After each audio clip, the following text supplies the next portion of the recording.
Halo, selamat pagi pada kita semua. Perkenalkan, saya Ruli Pranata Bukit, guru geografi. Nah, walaupun pada saat ini ya kita pembelajarnya dengan daring, ya, ya kami harapkan kepada anak didik kami tetap semangat dalam belajar, ya, karena kami akan guru-gurumu memberikan yang terbaik buat kamu. Oke, baik. Nah, pada materi geografi kali ini, kita akan membahas tentang dasar-dasar dari ilmu geografi, yang dimana bahwa ilmu geografi ini pada intinya dia akan membahas keseluruhan tentang dari bumi, ya. Nah, maka untuk itu kami harapkan kepada anak didik kami supaya tetap semangat dalam pembelajaran daring, terkhusus dalam pelajaran geografi.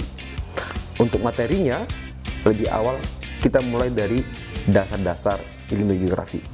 Cikidot. Oke, baik kepada adik kami, ya. Dalam dasar-dasar ilmu geografi, kita membahas terlebih dahulu mengenai pengertian dari geografi, ya. Bahwa geografi ini berasal dari bahasa Yunani. Geo artinya bumi dan grafien artinya penciptaan. Maka pengertian dari geografi adalah ilmu pengetahuan yang menggambarkan segala sesuatu yang ada di permukaan bumi. Nah, jadinya di sini bahwa dikatakan sebagai ilmu pengetahuan tentang bumi ini adalah bukan hanya bumi, ya, tapi keseluruhan dari isi bumi ini. Apa isi dari keseluruhan bumi ini? Banyak sekali. Kalau kita gaji satu persatu ini tidak ada habisnya, ya. Tapi yang paling intinya nanti akan kita bahas dari segi material dan formalnya. Oke, kita lanjut slide selanjutnya.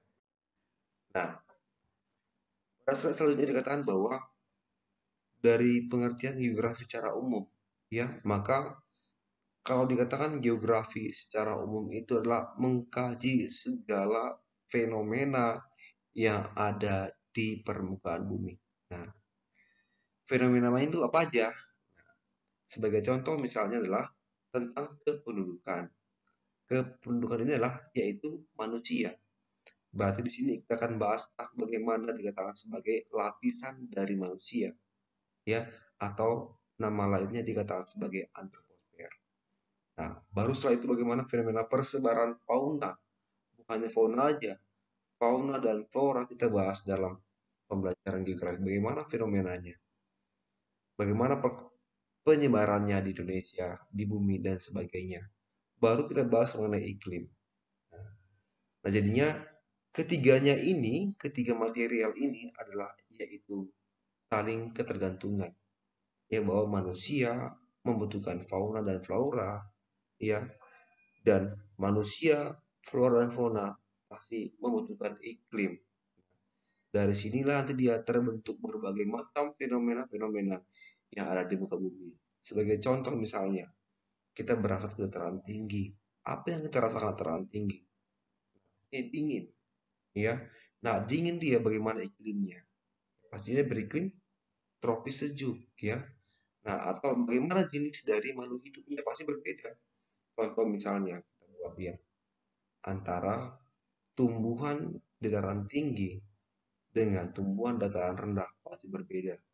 Ya, contoh tanaman sawit, sawit tumbuh ini dia hanya bisa tumbuh di daerah dataran rendah atau beriklim panas.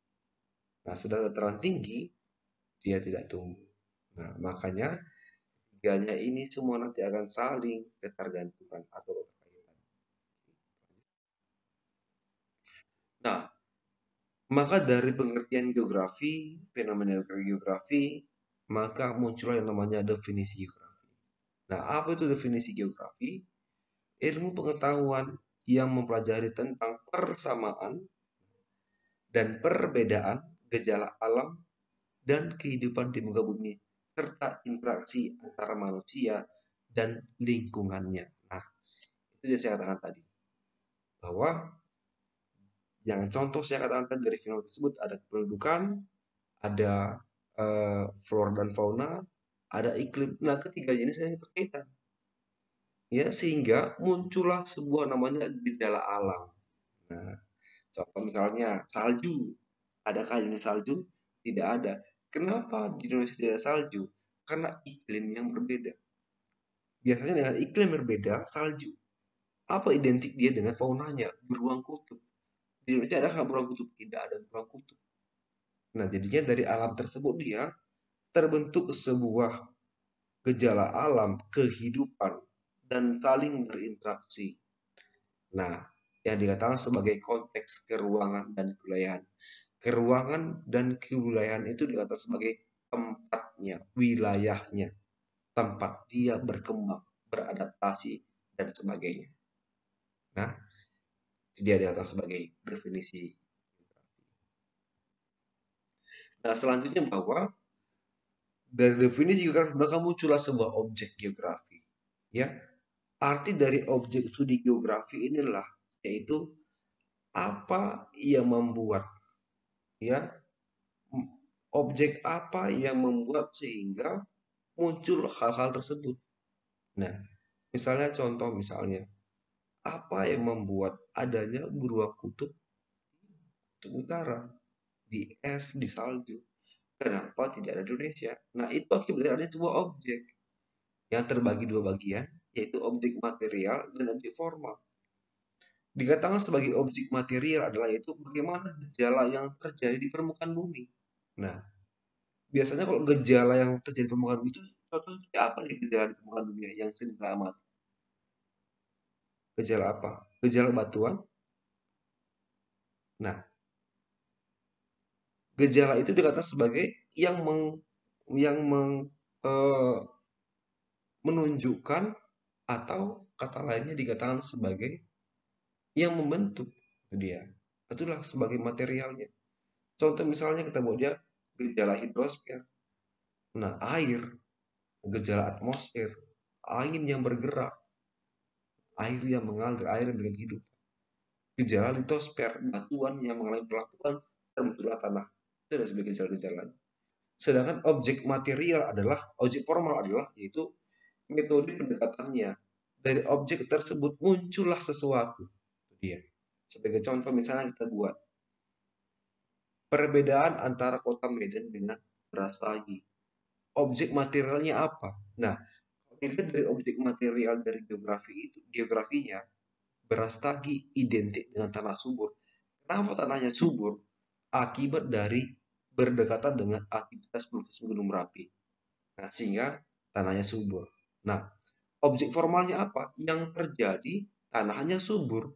Tanahnya subur, maka banyak ditumbuhi oleh pertanian. Keterkaitan kan?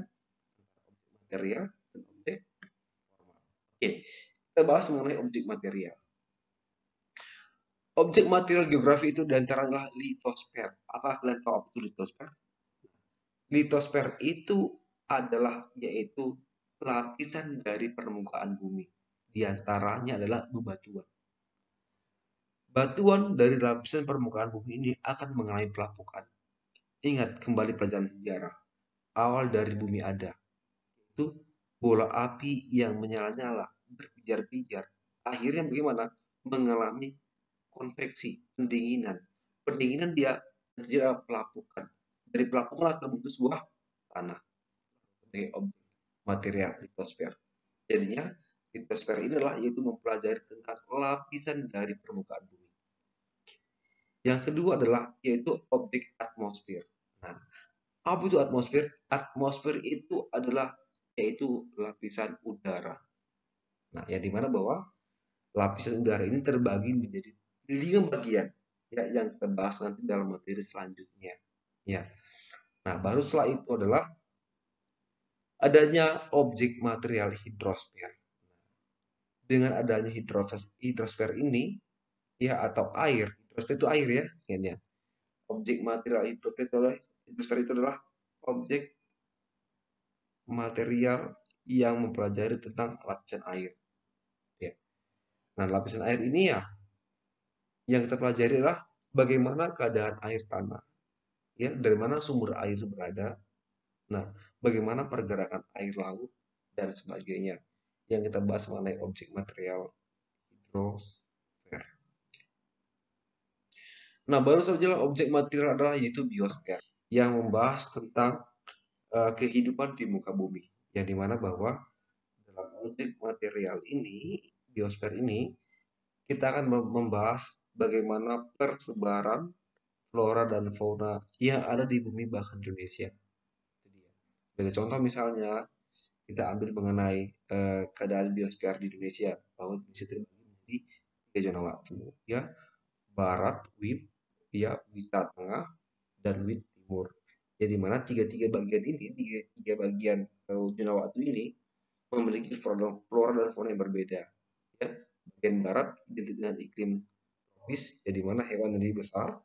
Bagian tengah dia dikatakan sebagai hewan endemik, ya, hewan khas. Sedangkan bagian timur, wit, ya maksudnya yang identik dengan jenis hewannya lebih kecil dibandingkan dengan bagian barat, tengah, dan timur.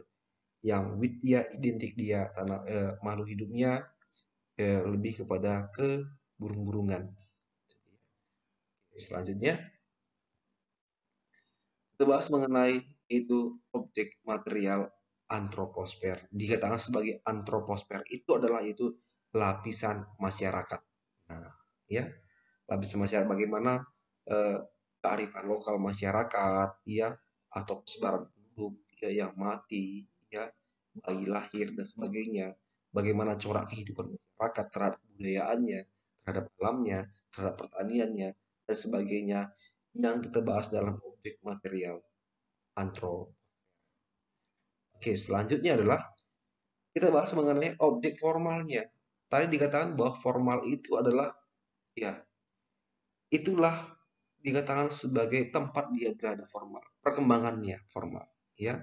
Nah, dikatakan bahwa sebagai objek formal keruangan adalah itu mengkaji fenomena geosfer dengan menganalisis seluruh fenomena geosfer pada suatu ruang tertentu. Ya, itulah perkembangannya. Dari materialnya muncul namanya formalnya, bagaimana perkembangannya dia. Yang terbagi atas, yang pertama adalah yaitu mempelajari tempat dalam kaitannya dengan komponen biotik dan abiotik dalamnya. Contoh misalnya, kalau dikatakan dia identik masyarakat, identik permukaannya itu identik dengan tanah kosong atau tanah datar, maka identik digunakan sebagai perkotaan. Nah, karena materialnya secara rendah yang identik dengan untuk perkotaan. Sedangkan daerah pegunungan dia materialnya pegunungan. Nah, identik itu apa dia? Boleh dikatakan identik itu pertanian, boleh identik dengan kehutanan, ya, perkembangan tanaman dan sebagainya. Baru objek formal kewilayahan, bagaimana wilayah tersebut dia terbentuk dari materialnya. Contoh misalnya pada gambar slide berikut ini. Gambar apakah ini? Yaitu padang gurun. Nah, padang gurun dia identiknya dia materialnya adalah berhubungan dengan atmosfer. Berhubungan dengan atmosfer dia, sehingga atmosfer ini kan dikatakan sebagai iklim. Iklimnya identik dia sangat panas, cuaca panas, angin kencang, dan sebagainya. Maka muncullah objek formalnya itu sebagai padang gurun. Begitu. Ya. Nah, baru setelah itu pada slide selanjutnya, oke, ruang lingkup geografi. Mungkin ini materinya akan saya terangkan nanti pada pertemuan selanjutnya. Ya, oke. Nah, apabila ada yang mau Anda tanyakan mengenai materi yang saya sampaikan tadi mengenai dasar-dasar ilmu geografi, maka boleh kamu tanyakan kepada saya langsung melalui WA Group. Sekian pertemuan kita kali ini. Saya ucapkan terima kasih. Ya, tetap semangat dan selalu jaga kesehatan. Salam sehat.